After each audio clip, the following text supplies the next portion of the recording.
from it.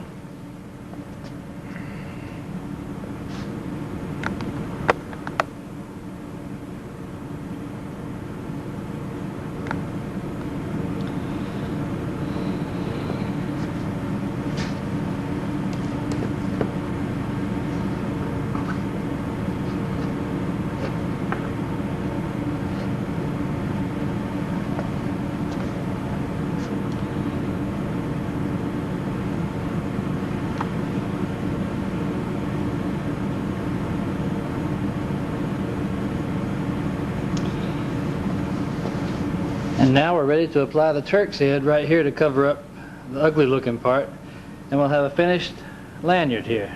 This is a simple lanyard. I'm going to show you how to do a little bit fancier lanyard after this one.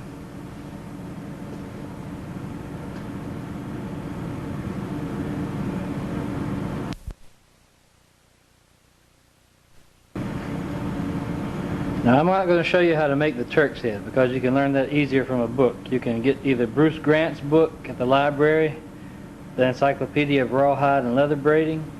They have a lot of Turk's heads in that book, but I recommend this book here by Tom Hall. It's the best book on Turk's heads there is, in my opinion. I use it pretty much every time I do a project because it's hard to remember all these patterns unless you do them continuously over and over. I've got some of them memorized, but I haven't got them all. But I would recommend this book here on top of any others as far as Turk's head knots. Tom gave me permission to show you a couple of pages in here. The knot I'm going to use to cover the whipping on the lanyard is a 5-part 4-bite Turk's head. See if we can get a close-up of that.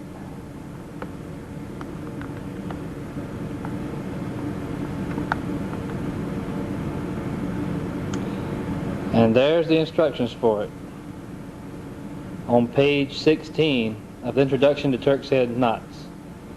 Very easy to follow, and like I said, I highly recommend this book because it will come in handy for all kinds of future projects.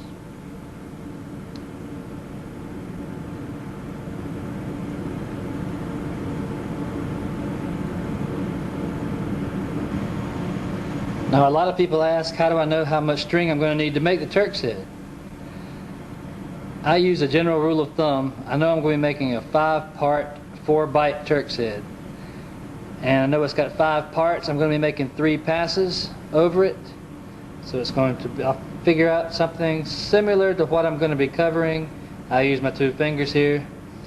I go 1, 2, 3, 4, 5. 1, 1, 2, 3, 4, 5, 2. 1, 2, 3, 4, 5, 3. And that should be plenty right there to make a 5-part 4-bite Turk's head. And I'll probably have a little bit left over, but it's always better to have some left over than not to have enough to finish a Turk's head. It's very frustrating when you run out of string. And I'll go ahead and put the Turk's head on the whipping part of the lanyard and show you a finished product.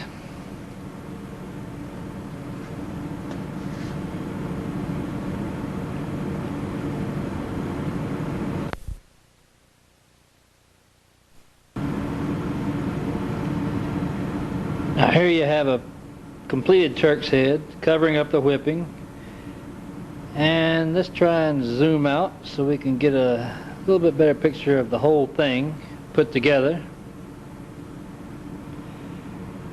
Now this is a very simple lanyard. This is the kind you might find on the bridge of a ship, because when I was in the Navy you would be issued a bosun's pipe,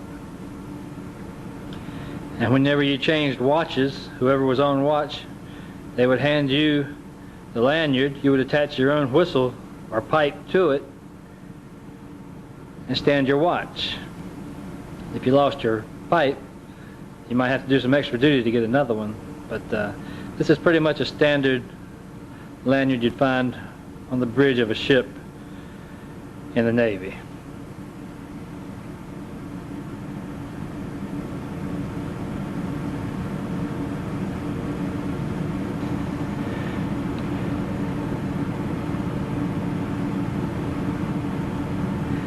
Now after you make the simple lanyard, you're probably going to say to yourself, that thing's a little bit too plain. If I'm going to wear something with my dress uniform, I might want something a little bit more fancy.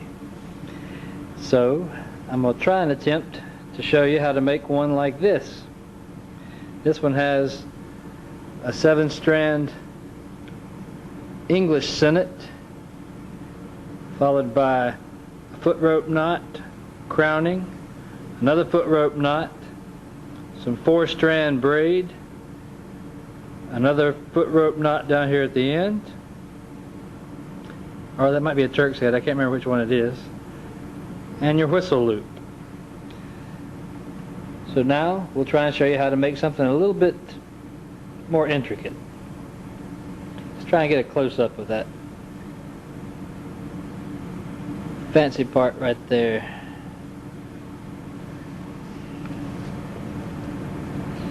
Like I said, this is a foot rope knot, crowning, another foot rope knot, 4-strand braid, another Turk's head or foot rope knot, I believe that's a Turk's head there, and the whistle loop.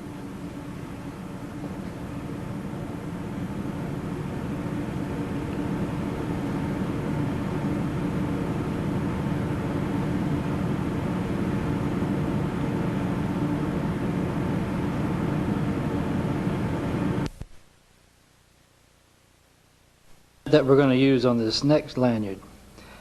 This one, the illustration is showing 8 strands, but I'm going to make this with 6 strands. But you use the same method with 8 strands, 6 strands, 5 strands. It doesn't matter on this type of sinnet here. This illustration right here is from Tom Hall's books. This one here is Tack Tips, Western Tack Tips by Tom Hall. It's a good book. I'd recommend this one to anybody that's interested in making horse gear or horse tack, whatever you want to call it. But it's also got some good information in there on sennets.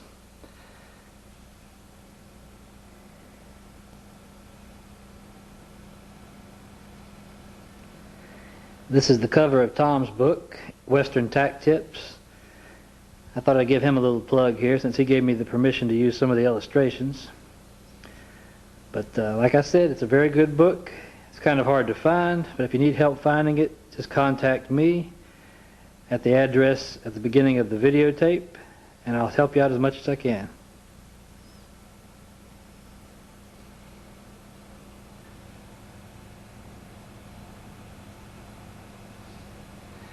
Now here's a little bit of an action photo here, just to show you how we do it. It's very simple. You take the one on the outside.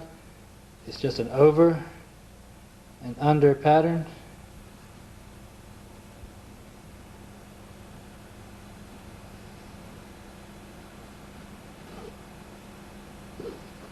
Just like that. Just take the one on the outside, over, under, over, under.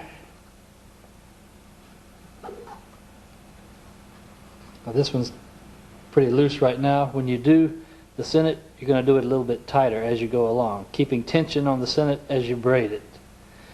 But this is a very good sinnet to use for the neck piece on a lanyard. I use it quite a bit, but you can use any sinnet you want to. But I prefer this one. This one's made out of 6 strands, but it's a good sinnet to use. You don't want it to be too fat or too bulky. You want it to be proportional to the way it looks around your neck. You don't want to have a big bulky neck piece and then a small skinny lanyard part going to the pipe itself. But try this one. You should like it.